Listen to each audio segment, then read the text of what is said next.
I told you if we broke attendance records, I'd get the church logo tattooed on my arm.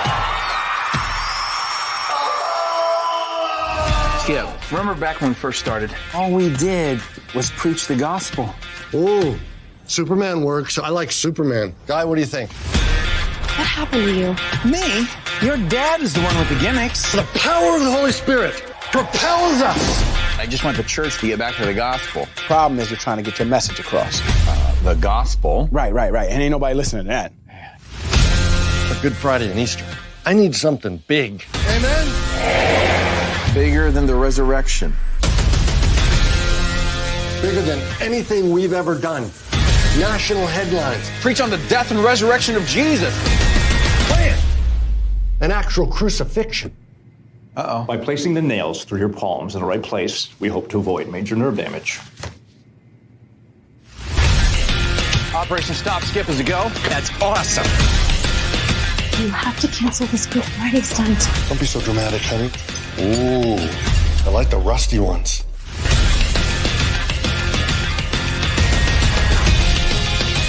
What are you gonna do? I told him he's insane. Been praying for you about that toe fungus. This could be beneficial for all parties involved. We foster a yes environment here.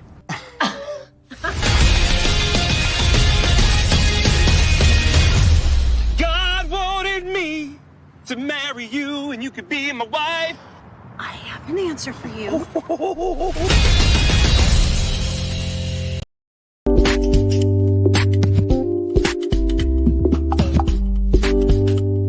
Hey you guys, I'm Venus Monique from the hit crime drama Vindication, and you guys should definitely make sure you're catching the Maurice Brown Show on Roku TV.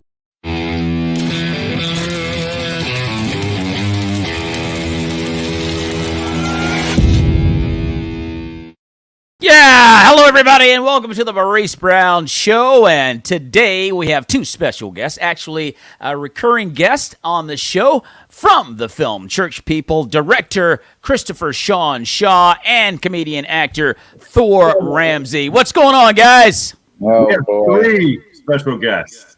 Three. Oh boy. Yes, and that one got. Please introduce the third guest. That one got away from me, Chris. I'm so sorry. Please. Apparently, the dog ate the goldfish. Is that what happened? Yeah, this is Nugget. Well, it's great to.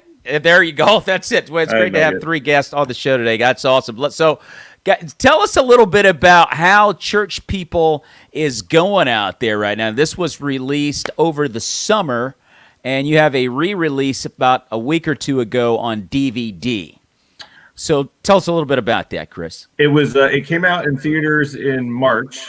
Okay. And wow. then March. it came out on demand. It's not on DVD yet, unfortunately. Oh, but wow. Hopefully Okay. soon. It should be this quarter. It should be on DVD or the fall quarter. Came out in March, and what happens?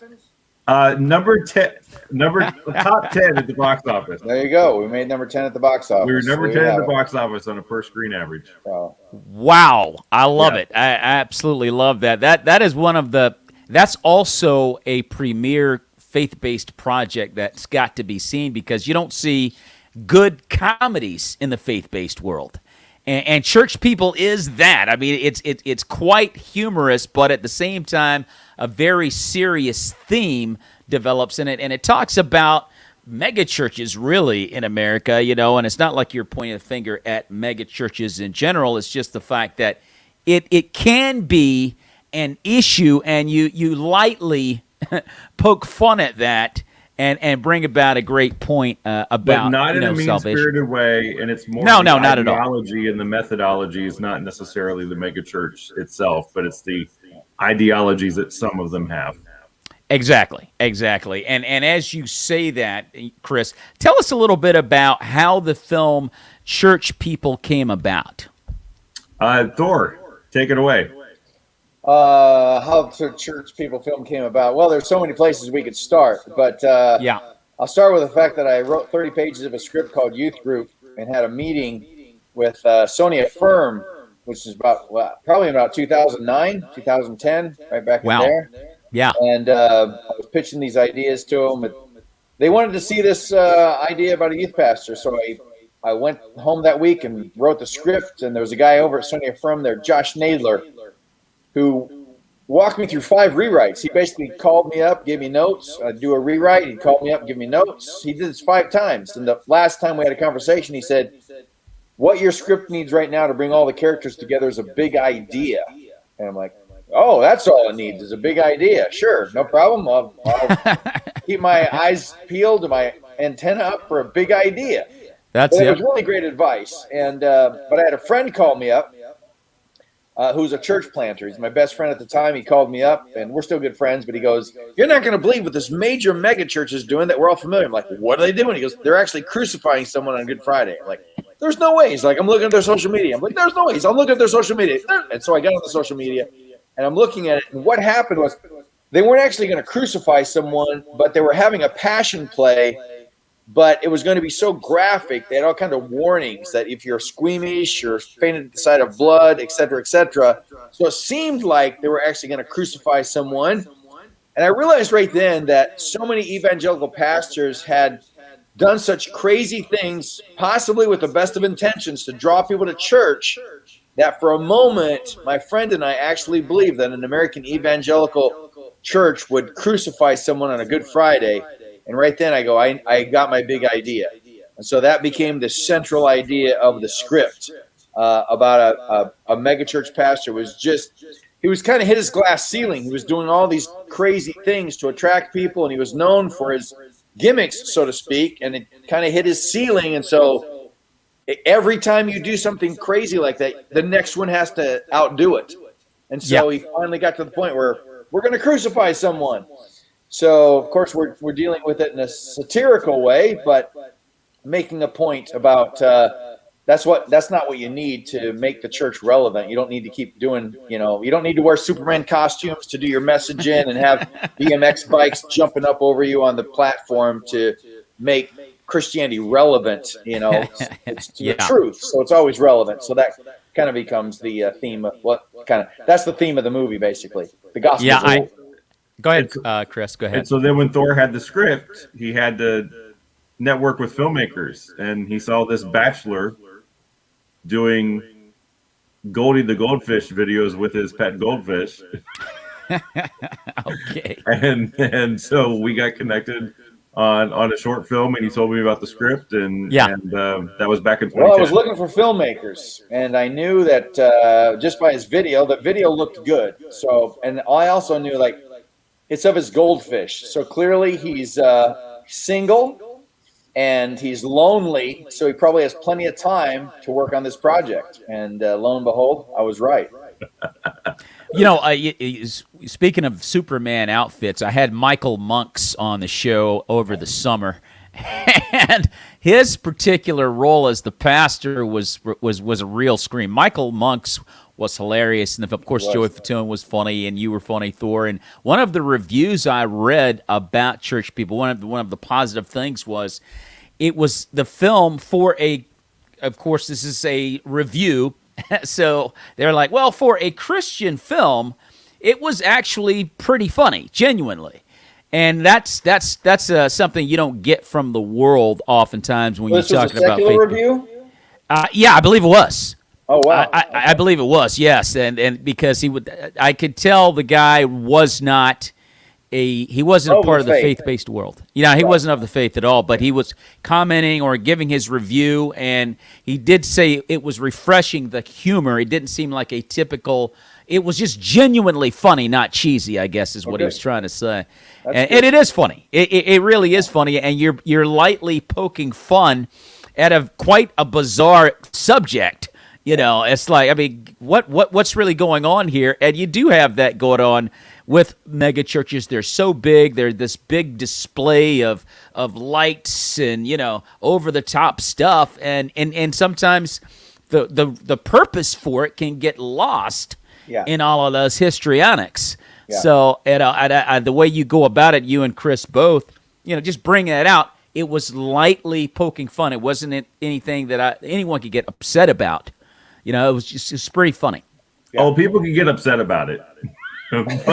Well, in 2021, Chris, yes, I can believe that. You can get upset about just about anything these days, but yeah, Yeah. So how did you two guys meet up? Facebook. There it is. 2009. I sent Christopher a message that said, Well, we met up before that on Facebook. We had some sparse communications, but out of the blue, he sent me a message, and I've memorized it because it was literally 6 words and ellipses, and it was, "Tell me about your film background." And that's when he was trying to network with filmmakers to see about getting his movie made. Well, we had connection before that. Yeah, we very sparse communications. It was like, you told me about bananas, and he's not much of a chatter on social media, but no, I'm not. One of. Oh, go ahead. I'm sorry. No, go ahead. It's fine. What I was going to add to the review that I had actually read like 3, 4, 5 reviews, and one of the consistent themes in each review was, and I'd love to get your response to this, but one of the consistent themes in every review was, it's a good film, but it's for faith-based viewers. You know what I mean? It seemed to be emphasizing that a faith-based viewer would be better served or better off watching it, quote unquote, than perhaps someone from the secular world. Which I just thought that was an interesting, consistent theme. What do you guys think of that? Well, I mean, I think it's accurate because it was a Christian film. I said this before. Christian film is a genre. Yeah. So when you make a Christian film, you're making it for that particular demographic audience. It's not to say that others can't watch it. Yeah. It's like the interesting thing about secular films can have messages. It's just that their message. They feel like they have a broader audience, but what they have is a broader release a lot of times. I mean, I don't think as many people appreciate some of their messages as much as they think they do. They just have a broader spectrum of release, and there really is more of a suppression, so to speak, of a Christian themed film. Yeah. But it is a genre. I don't have any resentment with anybody saying it serves the Christian audience. I go, that's who we made it for. So we want to make more comedies for the Christian audience that don't feel. And I think I mentioned this. We've come a long way in the last decade in Christian films and the content and the production values and everything like that. So I think we're getting there, and I think comedies are being more accepted, and hopefully we'll see more than Mom's Night Out and Church People on the horizon. That seems to be the double feature right now, which I'm good with. Well, my thing about that is because I think it's genuinely funny, and it had been alluded to in a couple of the reviews, and I just want to. I hope that we can get to a point. And you're right, Thor. We're on the way. There's no question. Christian filmmaking has improved tremendously, and I'm just hoping for a day, where we can get to and just go, that was a great movie. That was really a cool film. Regardless to whatever the world would go, the slant is, because that's how the world looks at things. They're always saying, oh, it was a slant. No, it was just a film that happened to talk about Christ. But, I mean, it was just a great film. I just hope we can get to the point where the world is just taken by just that. That was really entertaining, and that was really cool. And, oh, by the way, that was a pretty cool message. Yeah. And I think we're getting close to that. I mean, it's like, how do we get and the way that things are in 2021 in America, it seems like it might be even way more difficult to get the world to go, oh yeah, that was cool, I love it, but I don't think we're close because it just depends on how strong the Christian theme is. I think the stronger the Christian theme, it's like this with anything. Even in comedy, the more narrow your point of view, I will say this: the more defined your point of view is, the narrower your audience becomes. Yeah. So the wider your point, if you just kind of like, I'm just an observational comic trying to be, but even if I think, well, it used to be, even if you were dirty, you narrowed your point of, you narrowed your audience. I don't know if that's the case anymore because, vulgarity's become so prevalent now on everything. It can be famous now and be vulgar. It used to be that's very true. To get on television to get famous, but that's not the case for the last 20 years or so. You can get famous by being vulgar through cable through cable.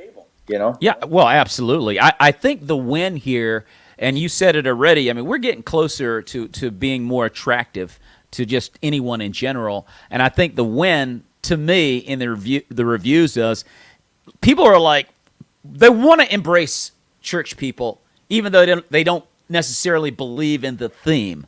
You know what I mean? Yeah. It's like they want to really embrace it. Well, I always say, I think church people is done in a way that even a non-Christian could watch church people and still enjoy it and not feel like anything was shoved down their throat. Yeah, and absolutely. Because it was dealing with it within the context of church culture itself. So, I mean, it's just like any funny satire. I mean, I don't know about the industrial military complex, so to speak, but if you watch, you know, I'm trying to think of the name of the movie now. Anyway, man, I'm blanking out on the big satire that I can't even think. Oh man. Anyway, 2001: Space Odyssey. Who did that? The filmmaker. Kubrick. Stanley Kubrick. How about that? Wow. He did the black and white. How I Love the Bomb. I can't remember that title. Boy, Christopher's not going to know because it's a black and white movie. But right. But it's a great film, even though I'm blanking out on the title right now. Yeah. But it takes you within that world. It takes you, like, I don't have any experience of a military base or anything, but it takes you within that world, and it's really well done. Though it has a political slant. Now, do I agree with the political slant of that movie? Probably not. Yeah. But I still think it's a well done movie. I can still watch it and enjoy it because it's not shoved down my throat. It's done in a satirical way, and I think would hope church people has that same appeal. I think so. As Grandma used to say, you catch not more that we're on the flies. same level, not that of a Stanley Kubrick film. I'm not making that point. So so we're clear there. Well, no, but Kubrick. Wow, how do you say his name? I think the takeaway from that is, regardless to whatever your point or slant is, Grandma used to say you win more flies with honey than vinegar. Yeah, so if you just keep it light and don't shove it up down anyone's throat, and your point is more likely to be at the very least considered. You know what I mean? Because you didn't really Dr. really bully anyone. That's the movie, Dr. Strangelove. Dr. Strangelove. That's it. Dr. Strangelove. Absolutely. I was blanking out. Anyway, so it was driving me nuts, so I had to say it. And I like to say that there's multiple different kinds of characters in church people. So you do have unbelievers and believers across the spectrum in church people. So I like to tell people that you're going to find at least one or two people at least that you'll resonate with as you watch. You would. I mean, I give you a good example. I mean, I also had, Adriana Manfredi on the show over the summer as well, and her character was won over, by everything that was going on. She became a believer in the midst of it all. I got to watch those interviews. You interviewed Michael Mux and I did. Adriana? Yeah. I did. I got to watch those. You got to check them out, man. Very good interviews. Adriana's actually pretty funny, too. She's got a really good sense of humor, but her character actually was won over, and as you accurately stated, Chris, I mean, there are other elements within the film where people can go, wow, I'm where that person is, and they kind of get what's going on. Yeah, you're either where that person is or know somebody who's where that person is. Yeah, absolutely. So now, how can faith-based fans, movie fans, support filmmakers, Christian filmmakers, that is, and films that they like and see, and see more of them, Chris?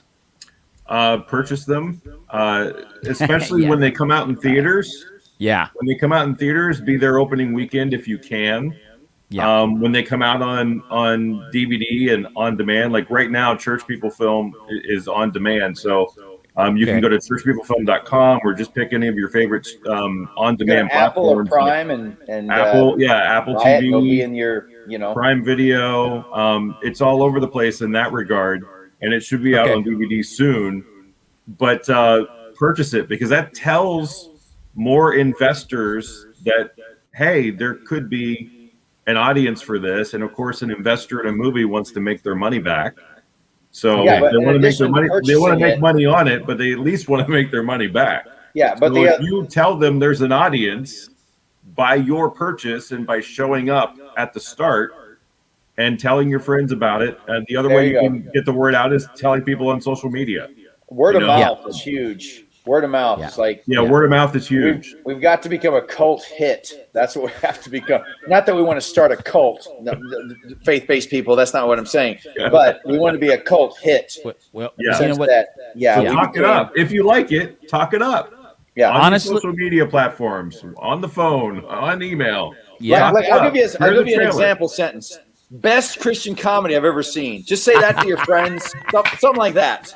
Something like that, and that'll help. Absolutely. I tell you honestly, on the realness here, if you look at Vindication, right? That's one of those programs that's kind of like gotten a cult following. Like if you watch Vindication, that people are calling themselves Vindies, for example, right? wow. And then you've got The Chosen. You know, that's another hugely popular Christian program. Churchies or church peeps or what are Well, let's see. What do we call them, Chris? The followers of church people. Hey, I just call them church Thor doesn't peeps. like peeps. Call them Church Churchies. Peep Nation or something. Churchies. Or call them the church.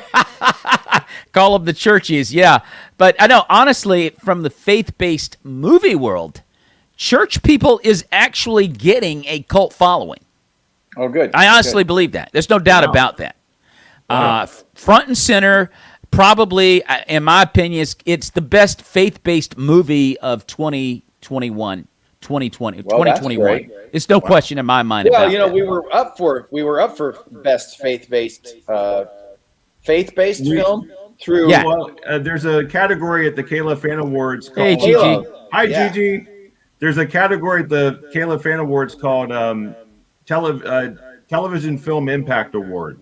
And Okay. we were nominated alongside some really heavy Now we competition. lost to Chosen. We lost to but The that's Chosen, like- which it's was not a fair no-brainer to fight. me. But It's not. We're a single film, and they're like they've got episode after episode after.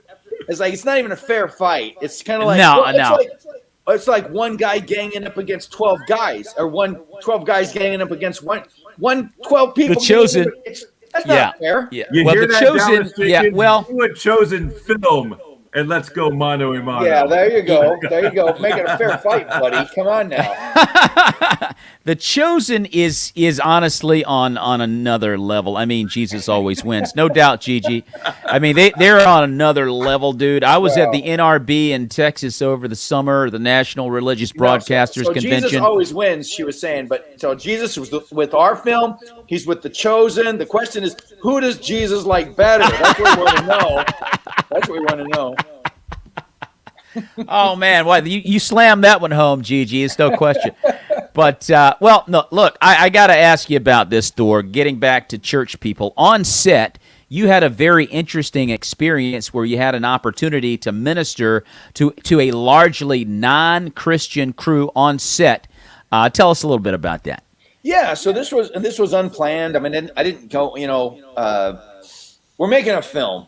You know, that's and some people, everyone has their own view of film, and to me, film is film. Ministry is ministry. I'm not trying to segment them things. If an opportunity comes up in real life, but the point is, God has a design for ministry through the church, through the local body, et cetera, and we live it out in our lives. But we were on a film set, and so it was the film. One of my favorite scenes in the movie, actually, with China Phillips and William Baldwin, who are married in real life and play a married couple in the film, and they play Blaze's parents. And it was in a home. So we were filming in someone's home, and I don't remember why we had to take a break, but we had to take a break. And so there's literally like 15 or 20 of the cast and crew, and most of our cast and crew were not Christians. All the principal creatives in the film, the writers, the director, you know, myself, we were all, you know, Christians, coming from the same point of view, but a lot of the cast and crew weren't. And so the majority of the people weren't. And I don't remember how we got in the conversation, but we were started talking about this misconception that Christianity is all about rules. Yeah. And somebody goes, isn't it? And I'm like, no. And he goes, well, what's it about? Yeah. And so that's like, so when somebody goes, what's Christianity about? Well, let me, so I basically, and literally for 10 or 15 minutes, and probably knowing myself, closer to 15 or 20 minutes, I basically just shared the gospel.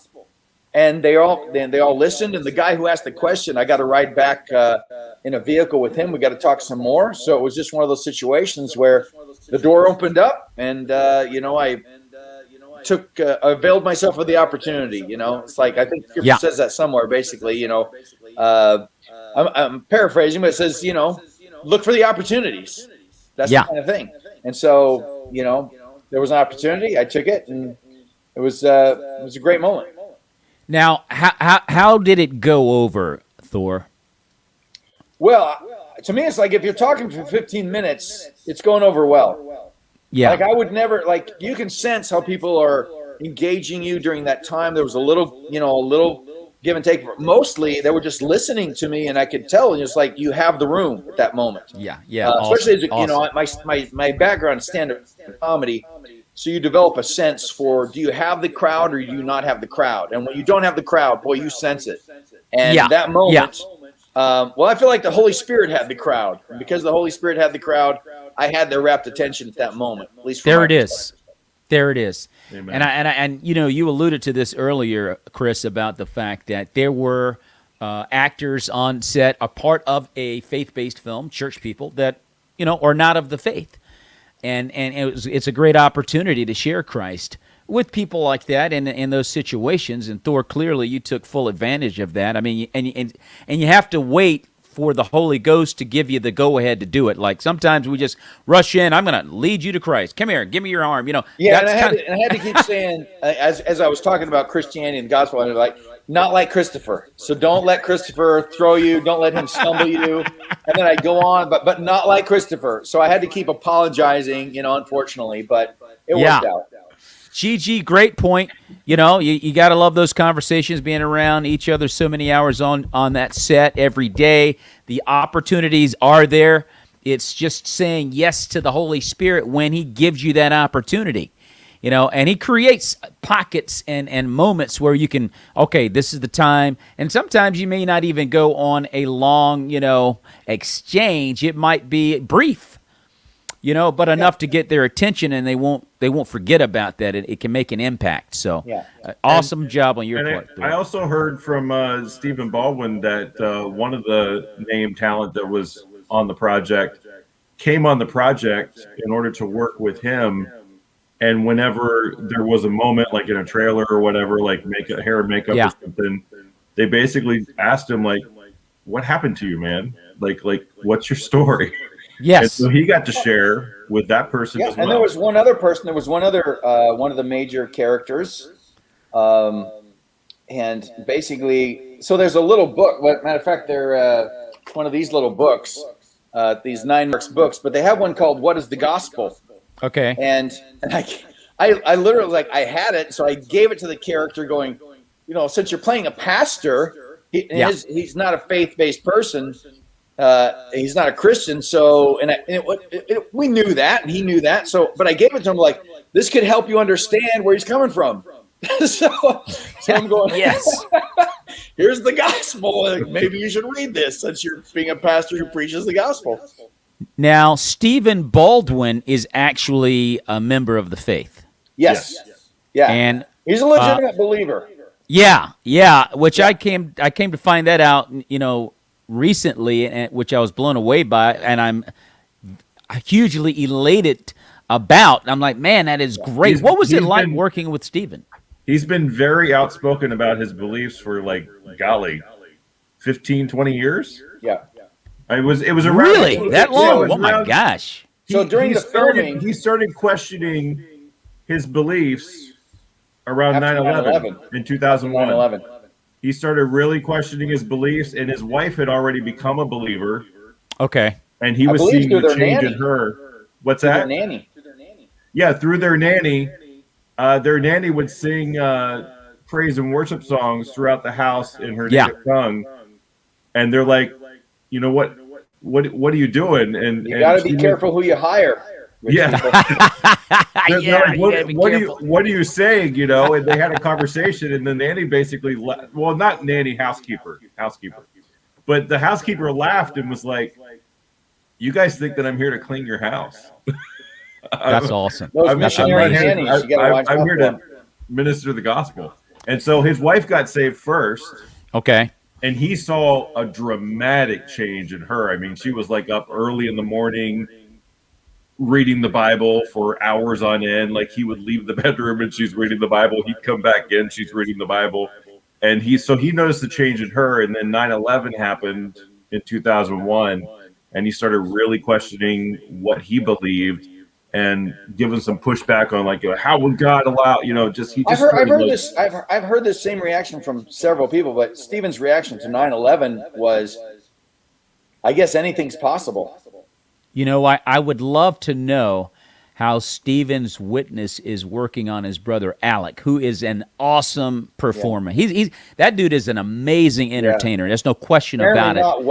Apparently not well. But, is that right? But we're hopeful, sure. Yeah, I mean, you never know, man. And it's my understanding. It's my understanding that Daniel Baldwin professes belief in Jesus as well. So that would be the youngest brother, right? No, Stephen's the youngest. Oh, Steve's the youngest. Okay. I think Daniel is just under Alec. I think it goes Alec, Daniel, William, Stephen. I think that's my guess. Yeah. But well, we'll pray for all of the Baldwins. I'd love to see Alec because he's such a front and center guy. I mean, everybody knows Alec, and he's got a terrific career. And it would be great. I mean, but hey, you never know. It could be working. It's one of those deals where you go, that guy's never going to get saved. And then the next day, because you kept chipping away, it just manifests itself. Yeah. Just how the Holy Spirit works. So let's see. Cynthia Johnson says, Stephen Baldwin is not ashamed of the gospel, neither is his daughter or son-in-law. Nope. Which I did not know. That's awesome. Justin Bieber has been, that's his son-in-law. Oh, okay. He's been I think he's a singer, right? He's a singer? He's a singer, okay. Thor. Yeah. Thanks for keeping up. Thanks for playing. He's been doing breaking out into worship at his concerts and stuff like that. Oh, wow. So, yeah. So my goodness. He's really had a major pivotal shift in his beliefs too in recent years of just what's all this mean and what does Jesus say about this and really diving in deep on that. Awesome, man. That is really good stuff. So Thor and Chris, let me ask you this, guys. What can you do to prepare yourself for working in the industry? I might say, but it doesn't matter. I guess it could be either or, but I'll throw in the faith-based industry. What can you do to prepare yourself? I can boil it down to a handful of things. One is networking. Well, first you got to come to faith. That's number one. That's number one. That's number one. That's number one, Thor. In the faith-based industry, you need to have faith. Yes. Absolutely. Check that off first. Check. Yeah. Come to the faith. Yep. And then let's go to Christopher. What's next after faith, Christopher? Network. I mean, like I said, I met Thor on Facebook. There was Mr. Network right there. Yeah, I met Thor on Facebook. This film got made because of social networking. Yeah, wow, there it is. Great example. I met Thor on Facebook. I met Stephen Baldwin on Twitter. I want to qualify that. We made a proof of concept trailer. So after I wrote the script, Christopher and I had done a 10-minute short film together with a crew that you would have. We shot for 3 days with the same kind of crew you'd have on a 21-day shoot. And so we gathered up some industry professionals for 1 day and shot several scenes from the script and made a 2-minute trailer out of it. But then that 2-minute trailer went on to social media. Christopher took that trailer on tour on social media. Wow. Over and over and over and over again. Yeah. So I get Cynthia Johnson, a local stand-up comedian in the Washington, D.C. area, Christian comedian. She says Kanye West is getting major hate for dominating the gospel charts. Now, that's an interesting commentary, right? Is he getting hate because he's a rapper who's dominating the gospel charts? Or I'm not sure. Yeah, and if you could expound on that, reaction. Cynthia, that would be great. My guess, Thor, would be that a lot of, and this is just my guess, I don't know, but I think a lot of people in the Christian world don't consider Kanye West a real Christian. That's just my guess. I don't know. Huh. It's been a few years now, hasn't it? Hasn't it been over 5 years? Yeah, I know. He's spoken about it. But like she said, he's getting a lot of hate though for whatever reason. So I think celebrity conversions are always looked upon skeptically often. yeah, they're looked at in a dubious manner. Yeah, That's why people go, is Stephen, because we get that question, is Stephen Baldwin a real Christian? Like, this is a career move, folks. Like, yeah. Oh, this is a big time career move, Thor. Yeah, those actors are getting the work. Those are the actors getting the work. The ones that are supposedly right wing Trump supporters, God people. Those actors, they're getting the work. Yeah. No, but Thor, that's what it is. I think people just don't take them seriously. Because they're stars, and they just don't, which is really bad. Well, and here's the thing about Kanye West. And here's the thing about Kanye West. I mean, he was a famous person, right? Yeah. Before he came to faith. Absolutely. So we're seeing him in all. It's like he's a brand new Christian, and now he's put under a microscope. I mean, how many of our lives as young Christians would be able to endure the microscope the way we're putting it under Kanye? The way we're putting Kanye West under a microscope. So I'm like. It's not really. There's no grace in that, folks. We need to be a little more gracious to someone and allow them to grow 100% in their faith. Hopefully, they're getting some good, solid. I mean, look what happened to Bob Dylan. Remember Bob Dylan's conversion? I do not. What happened with Bob Dylan? What's that? I'm not aware of that. What happened with Bob Dylan? Oh, so this was like in late 70s, 70. Okay. I think it was 1979. Bob Dylan came out with an album called "Slow Train Coming." It won. I think it won the album of the year. It won Grammys, or that song won album of the year. But the entire album is faith-based. I mean, that is a blatant faith-based album. And then he wrote. Whoa! I did not know that. Wow. He wrote 3 Jesus albums. So he has 3 blatant Jesus albums, and then now and I've always been a somewhat of a fan of Bob Dylan. But I've never, been a big enough fan to read his bio or anything. So I don't exactly know what exactly he's just less verbal about his faith publicly. But I don't know. Maybe he still has a faith. Maybe he's adopted a different strategy with his music. Yeah. Maybe he felt like, because I know that sometimes when you're a brand new zealous Christian, some of us are old enough to remember those days. You become Christians like, I'm not listening to secular music ever again. It's evil. All secular music is evil. You remember those days. So it's like, and then eventually you mature up a little bit and you realize, I can still enjoy a Frank Sinatra tune. Like, something like that. But, but all that to say, we got to give him some grace. I totally agree with that. And Cynthia Johnson responds with, she believes it's because he's been an exclusively gospel artist. So his excellence should be, yeah. So, that doesn't make any sense, but it does line up with how people, going back to your point, Thor, about respecting people where they are in their faith. You got to meet people where they are. How is that going to help Kanye be inspired to go deeper in Christ? Right. When you're dealing with that kind of stuff. Too. Kanye is for all intents and purposes, he's a secular artist. I mean, he's making music or, for the mainstream. Put it that way. He's a mainstream artist. There are a couple of directors. I'm trying to think of his name. He actually directed Doctor Strange. He directed that movie. He directed what's that? Scott Derrickson. Say it. Scott Derrickson. I did. Scott Derrickson. Yes, Scott is and I don't know Scott personally, but I know that Scott is a professing believer. From back in the day. And Scott actually did a movie called The Exorcism of Emily Rose. And I did hear him one time say this, that he said that actually horror movies allow if you're making a mainstream movie, horror movies allow Christian filmmakers to really explore spirituality because the audience comes expecting that spiritual element. And generally, in a lot of horror films, that spiritual element is Christian in its worldview because it's dealing with the demonic, etc. It's just that a lot of times they have a skewed worldview and that the demonic overrides everything else. But or they glorify it. To say this, I mean, The Exorcism of Emily Rose is actually a pretty good film if you've ever seen it. Scary, but there's certainly, you can see the faith element strong there, and the Christian, the element of the Christian worldview that is, there is a spiritual realm surrounding us that's real. But even Doctor Strange. But if you look at the different movies, he did the Day the Earth Stood Still, the remake with Keanu Reeves. But he's making major motion pictures.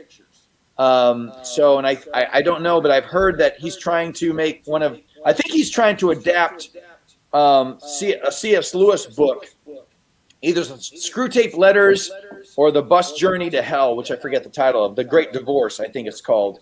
I think he's trying to make those into a feature-length film. So Cynthia Johnson said that she was offered an acting role in a horror film and was scorned by a Christian actress for turning it down. That's interesting, Cynthia. I'll say this. Do you remember the film that Keanu Reeves did back in the, I want to say, 90s? Well, it depends on I will say this. It depends on the content and the context. Yeah, of course. Yeah. I'm not saying, just accept the role or not. We should never, that's the thing about artists too. It's like you got to give, not everyone has the same journey. Like I have, my journey now is in the Christian market, and I believe in the Christian genre of film now. I didn't 5 years ago, believe it or not, but I've come to a different perspective as to what Christian filmmaking is all about. So now I have my viewpoint on it. Others have their viewpoint on it. So, these are not what we call essential issues, folks. So there's that old saying, unity and essentials, charity and the non-essentials, charity and the non-essentials type of thing. It's a three-pronged saying. I can't remember, but that's the idea. Thor. These are non-essential issues we're talking about, so we got to show some grace. What was the film that Keanu Reeves did with my man Robert De Niro? And it was a horror film, sort of. It was The Devil's Advocate.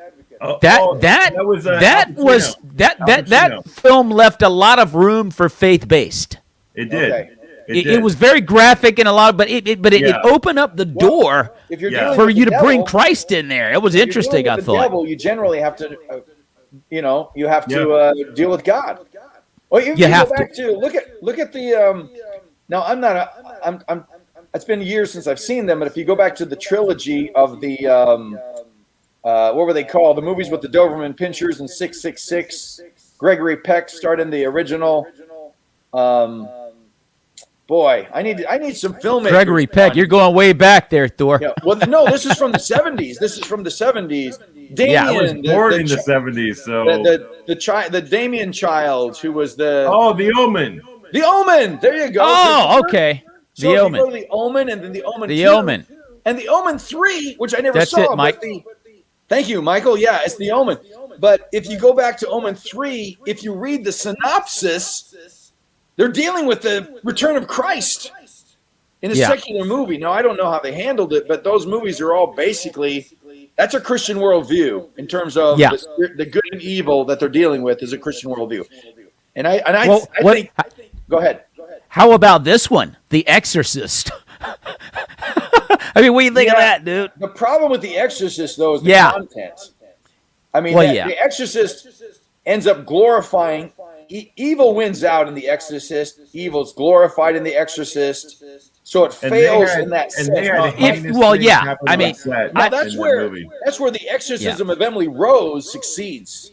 Got it. Which is very much like it. It's I can say this: it's a Christianized version of The Exorcist in one sense. Yeah. But it's a much more a Christian can watch it and not feel slimed the way they will with watching. And it's been years since I saw The Exorcist. I saw years, but that's a disturbing movie because it's a movie that it is. It's quite disturbing. And it's quite disturbing. Evil is using that movie to serve itself. But I did want to throw it out. The one thing that I did notice about that film was the fact that the Catholic priest trying to perform an exorcism. Now, it reminds me of a story in the Bible about the 7 sons of Sceva. And where the brothers went in to cast this demon out of the guy, and the guy rose up and said, Jesus I know, Paul I know, but you guys, I don't know you guys. Yeah. And the guy whipped all 7 of them to the point where they ran out of the house bleeding and naked. Yeah, because they were using the name of Jesus and the name of Paul, but they didn't know them. Exactly. You see what I'm saying? They were like, hey, Jesus I know, Paul I know. Yeah. And that's a very graphic story if you really think about it. Right there in the Bible. Yeah. It's pretty vicious. Well, the Bible's got some graphic things to it. It does. It absolutely does. Because it deals with reality. Yeah. So, and I think that's graphic. I think that the fine line of Christian films are how do you deal in reality without glorifying the sin, and I think that's what Christian filmmakers struggle with. But we've overcompensated to the point that our dramas don't seem to reflect reality often because they're so whitewashed. Exactly. They're and I think that's why we're doing comedies. In comedies, you're just dealing with kind of a material version of reality, so you don't have to hit on reality in the same way that you do in it. But again, my critique of Christian dramas is that they mistake drama for melodrama. They do. They absolutely do. Cynthia Johnson. It's a huge problem. Cynthia Johnson says witchcraft and the underworld is being marketed to kids through cartoons, apps, and video games. It's a destination desensitizing situation or a campaign. It's something like that. Yeah, something like that, Thor. Yeah. So, and that's true. I mean, there's just no question about that. Yeah. It's because they don't have that. They don't have the other. They got the element of evil, and they see the evil element of spirituality, but they don't deal with the element of good. Because again, if you're dealing with evil, then at some point you're going, if there's evil, could there possibly be good? It's that. If there's darkness, there has to be light somewhere.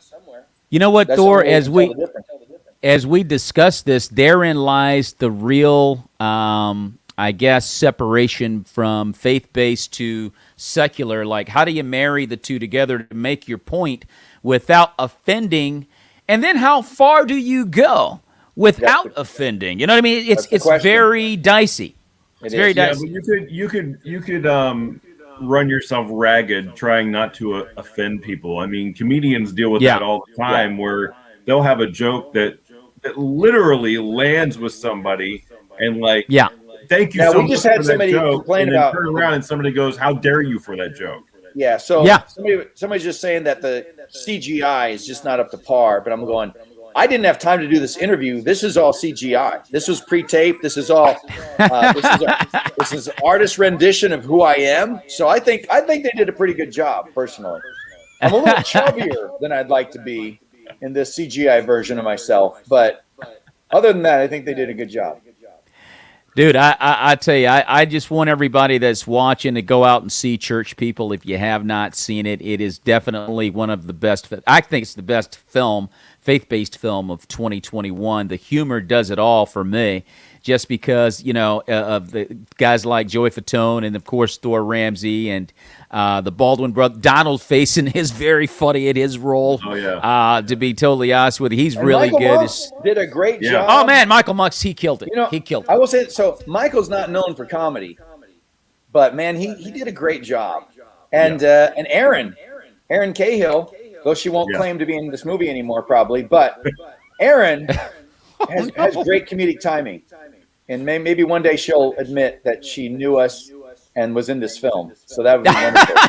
Come on, Thor. I'll tell you, dude, I think people here's what I think. When we made this film, the country was not in the state it's in right now.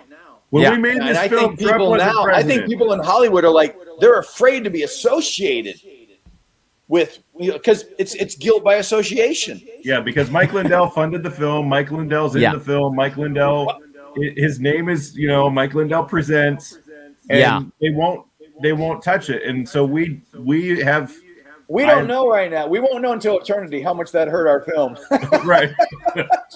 But I know when you go on Apple TV, it doesn't say new and noteworthy. How do you get in there? Yeah. But if you got Mike Lindell Presents, I think your chances of getting in there are tougher. Now, I've got a viewer from France, apparently. Does anyone speak French? I can read a little bit of that, but not enough to really know your point. Odette, I appreciate you Maurice, watching. if you read this, you're going to end up buying something. So don't read it out loud. Okay. You're I'm agreeing lost, to something dude. verbal and you have to read it out loud. Instead, let's tell people to go to churchpeoplefilm.com. There it is, Chris. Churchpeoplefilm.com. That was it. Or go to your favorite on-demand platform, Apple TV, Amazon. But Christian Cinema has it, so if you're in Christian How do you say church people in French? Church peoples. There you go.